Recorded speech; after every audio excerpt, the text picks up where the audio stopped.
Here. Mayor Robish? Present. Please join me for the pledge.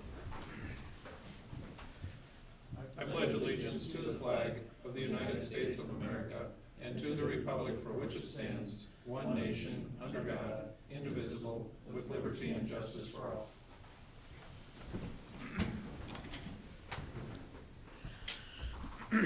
Thank you.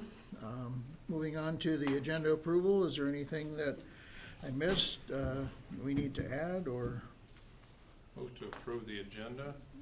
Second. roll call vote, please? Smith? Aye. Heinrice? Aye. Bragg? Aye. Harvey? Aye. Mayor Robish? Aye. Public forum. Public forum is limited to a maximum of 3 minutes per person. Please state your name and address for the record. I believe, is there anybody in the audience with public forum? Seeing none, I think Commissioner Smith has something for us. Thank you, Mayor. Just as a reminder for the public that the City Commission election is April 8th from 7 a.m. to 7 p.m. and that will be held at the Huron Arena. We do have an election with incumbent Drew Weinreis and Rhonda Clute. But absentee ballots can be submitted here at City Hall until next Monday, 5 p.m. So if you want to do an absentee vote, you can come to the City Hall and go to the City Finance Office and they will help you out with that.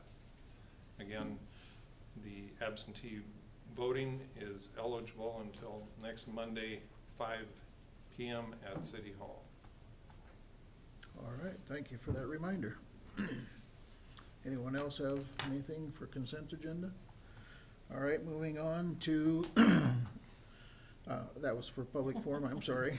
We'll move on to our consent agenda. Matters appearing on the consent agenda are expected to be non-controversial and will be acted upon by the commission at one time without discussion unless a member of the commission requests an opportunity to address any given item.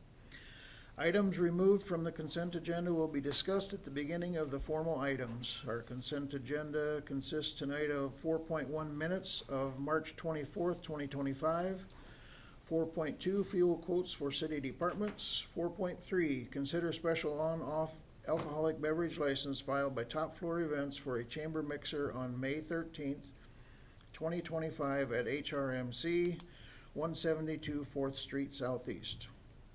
4.4 consider 30-day extension of management agreement of Huron Event Center and authorize mayor to sign. 4.5 personnel items.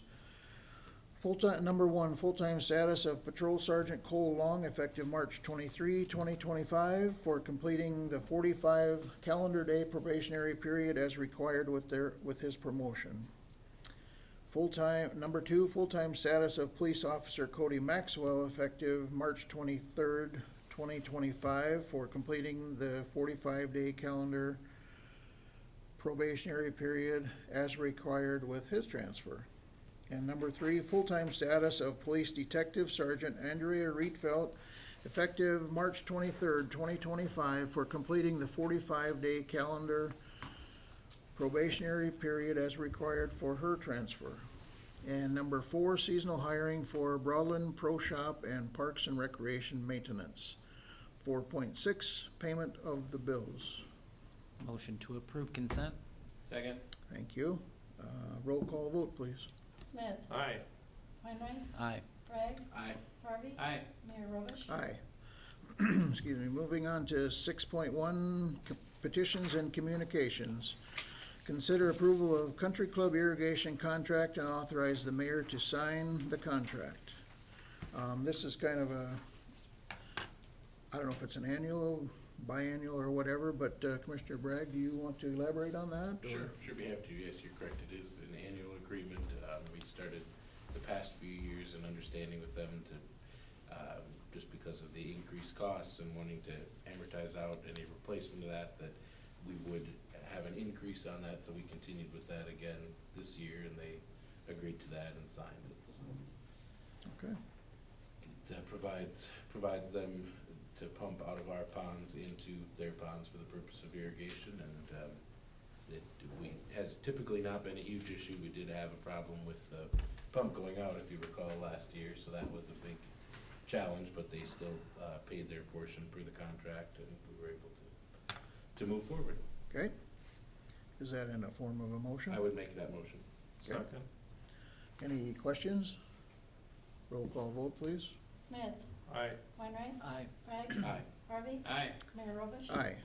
Moving on to ordinances and resolutions. 7.1, first reading of ordinance number 2193-5-129 pertaining to business license and regulations, malt beverage, and South Dakota farm wine license to amend ordinance 2193-5128 and set second reading for April 7th, 2025. Finance Director Pauline Carey, you got Thank you, some? Mayor.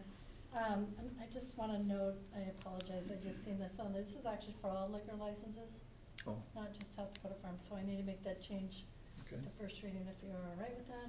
Mhm, I'm gonna say that's insignificant enough, pretty much. cause it is for all liquor and malt beverage licenses. This is really just cleanup. With new staff, we're trying to get people up to speed, and so we have had some transfers, and we've had the renewals now for malt beverage come in, and, this electrical inspector issue came up. So we talked to the state, we've talked to our attorney, we reviewed, the changes with the attorney, he agrees, the state does not require the electrical, we have nothing to do with the electrical inspections, and, that's why the change. So we're just asking for approval on a first reading. Okay, Make a motion to approve 7.1. I'll second that.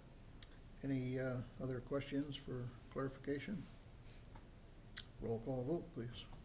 Smith, Aye. Weinreich, Aye. Bragg, Aye. Harvey, Aye. Mayor Robish. Aye. Moving on to departmental items, consider request from the chief of police to declare 11 level 3 ballistic vests and 11 ballistic helmets with accessories as surplus property and transfer ownership of the equipment to Mitchell Police Department in the exchange for in-kind services. And we have our police chief, Derek Lair, with us tonight. All right, thank you, Mayor and Commissioners. Yeah, as stated in the memo, what we're seeking is permission to declare this property as surplus property and transfer ownership to the Mitchell Police Department. The items listed here is 11 ProTech Level 3 ballistic vests. That's our ballistic vests that were in prior use by our special response team. As are the helmets listed. All of this equipment was purchased with Homeland Security grant funding, so it was purchased through grant. So it was no money spent by the police department to obtain the equipment. What we're looking to do is transfer it to them who still has a use for this equipment, and in exchange, they've agreed to assist us with their canine for school searches and things like that. We're having kind of a difficult time finding assistance when we need more than just our dog. A lot of our small counties around us no longer have canine units, so we're reaching out to places like Aberdeen and Mitchell for assistance. Okay. I would make a motion to approve. Second. Any questions for the chief? Roll call vote, please. Smith, Aye. Weinreich, Aye. Bragg, Aye. Harvey, Aye. Mayor Robish. Aye. Thank you. Thanks. Moving on to 8.2, consider request from Capital Asset Committee to purchase a mini-split air conditioning units from Seven Sons LLC in the amount of $6,614 for putters and scoops with second penny reserves for Parks and Recreation Department. And with us tonight, we have Chad Schroeder, head of our Parks and Rec. Thank you, You wanna Mayor and explain this? Commissioners. This request is to replace our mini split air conditioner unit up at Putters and Scoops. We had some bids, we got some quotes on, we looked at a year-round HVAC system to put in there while this was down to figure out if we wanted to actually replace it, and with a year-round system, and right now the Parks and Recreation Board has decided that it's best to stick with this unit. So that was approved by the park board at my last meeting, and so we're asking for approval of this for the $6,614. This unit unexpectedly failed, so that's why it was not a budgeted item.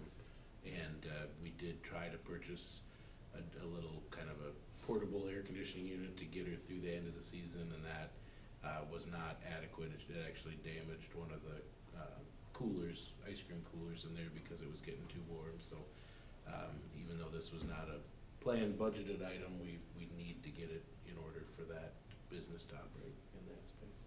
Okay, Just a quick note that it has went through capital assets and they recommend approval and will use second penny reserves. Move to approve. Second. any questions for Chad or anybody else? Roll call vote, please. Smith, Aye. Weinrice, Aye. Bragg, Aye. Harvey, Aye. Mayor Robish. Aye. Thank you, Chad. Thank you. 8.3, announce solid waste department green can yard waste collection and drop-off location. Commissioner Bragg? Thank you, Mr. Mayor. So we teased this last week, but just again wanted to remind folks as they're getting out and doing their yard cleanup that starting this Wednesday, April 2nd, the green can collection will begin again. And throughout the entire month of April, those green cans will be picked up on Wednesday, regardless of your day of normal trash pickup. So starting this Wednesday and through the remainder of April, those will all be picked up on Wednesdays. And then starting the first full week of May, we will transition to our normal schedule of having your green cans go out on the same day that your trash and recycling would go out. And another reminder that currently the free access yard waste site on 4th Street is open and available for public use. So again, starting this Wednesday, every single Wednesday through the month of April, we'll pick up those cans, and then in May, we'll transition to your same day. Any questions, contact the Solid Waste Department at 605-353-8542. All right, thank you for that reminder. With all the business tonight, having completed, we are adjourned.